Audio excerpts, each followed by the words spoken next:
Assalamualaikum warahmatullahi wabarakatuh. Welcome to my channel. Kali ini admin akan kembali menayangkan kisah-kisah sejarah Islam yang populer, dan ini adalah 6 fakta Sayyidina Ali sahabat Nabi Muhammad SAW dan pemimpin Islam terakhir.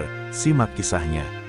Bagi sahabat santri yang belum subscribe untuk segera subscribe terlebih dahulu dan jangan lupa nyalakan loncengnya untuk bisa mendapatkan notifikasi tayangan-tayangan selanjutnya.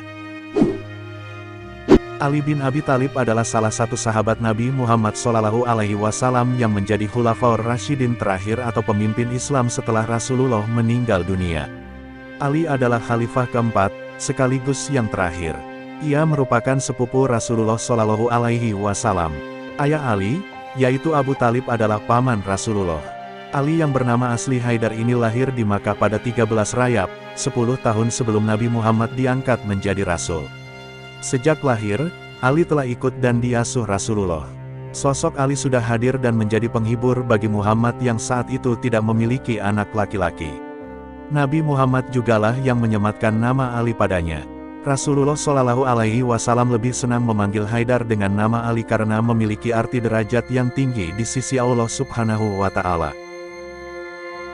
Kepribadian Ali dikenal sangat sopan dan cerdas.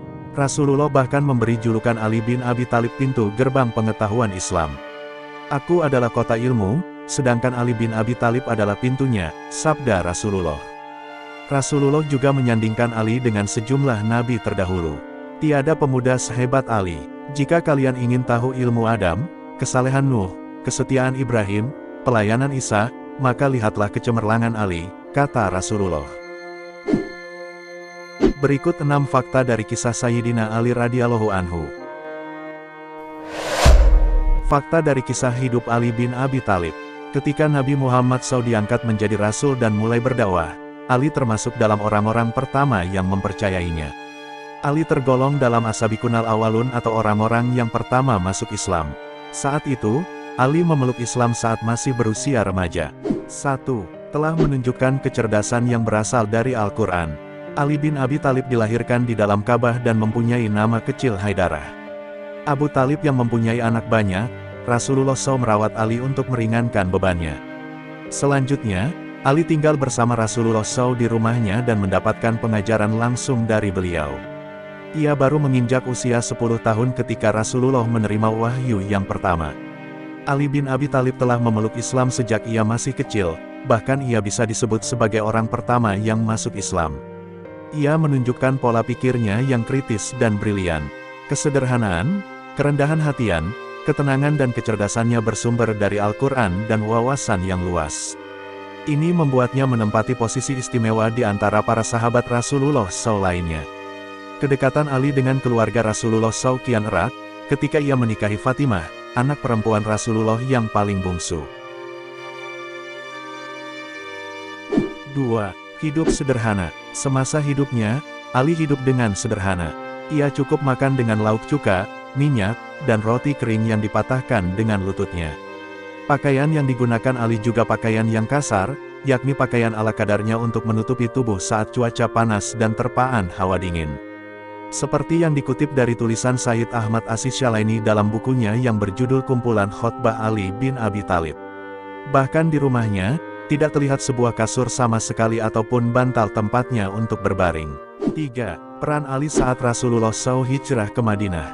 Rasulullah SAW tetap di Makkah menunggu izin Allah untuk berhijrah ke Madinah sementara para sahabatnya berhijrah lebih awal. Ketika orang-orang kafir Makkah berencana untuk membunuh Rasulullah, malaikat Jibril mengungkapkan kepadanya rincian konspirasi jahat itu. Malaikat pun meminta Rasulullah untuk tidak tidur di tempat tidurnya malam itu. Jadi, Rasulullah meminta Ali untuk tidur di tempat tidurnya untuk menyamar sebagai dia.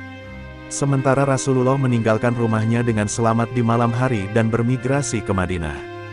Rasulullah SAW terkenal sebagai orang yang paling dapat dipercaya. Meskipun mereka tidak menerima misinya, orang-orang Makkah terus menyimpan kepercayaan mereka berupa uang tunai dan emas dalam penyimpanannya. Adalah Ali yang dipercaya oleh Rasulullah untuk mengembalikan harta benda kepada pemiliknya ketika ia berangkat ke Madinah. Saat Ali mencapai Madinah, Rasulullah bertemu dengannya dengan senang hati, mengirimkan doa yang setia kepada Allah mencari kebaikan dan berkah bagi Ali bin Abi Thalib.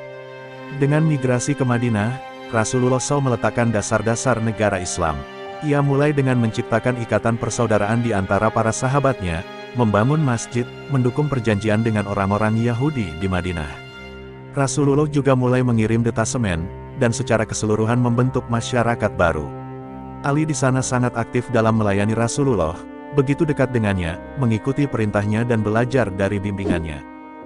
4. Dipercaya Rasulullah untuk menjaga putrinya.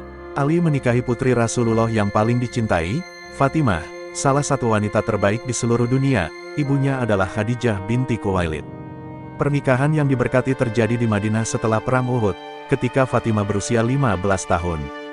Dengan demikian, Ali mendapat kehormatan tambahan menjadi ayah dari keturunan Rasulullah SAW melalui putra-putranya dari Fatimah, yaitu Al-Hasan, radhiyallahu anhu, Al-Husain, radhiyallahu anhu, Zainab, radhiyallahu anha, Ummu Kulsum, radhiyallahu anha.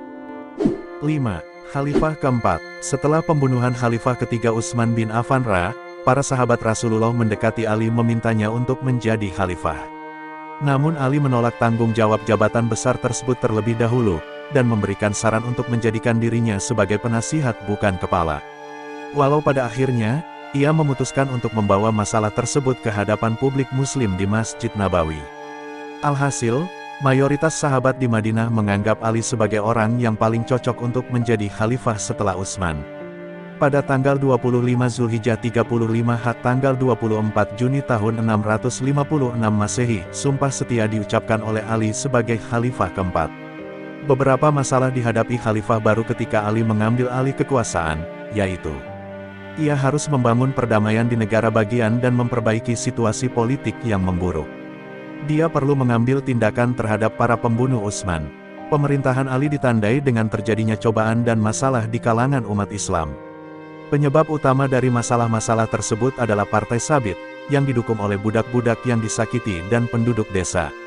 Pemimpin mereka Abdullah bin Sabah adalah seorang Yahudi, tetapi berpura-pura masuk Islam pada masa pemerintahan Utsman bin Affan. Tujuan utama Ibnu Sabah adalah memecah belah umat Islam dan menyebarkan anarki dalam masyarakat Islam. 6. Sistem hukum yang diperbarui. Pada pemerintahan Ali tidak banyak penaklukan baru yang terjadi, tetapi adanya pencapaian besar pada sektor sipil dan hukum seperti organisasi kepolisian, membangun pengadilan arbitrase, membangun penjara. Selain itu, Ali juga memindahkan ibu kota khilafah dari Madinah ke Kufah di Irak, karena posisinya yang strategis di tengah-tengah negara Islam saat itu. Kufah berkembang pesat saat mazhab fikih dan tata bahasa didirikan.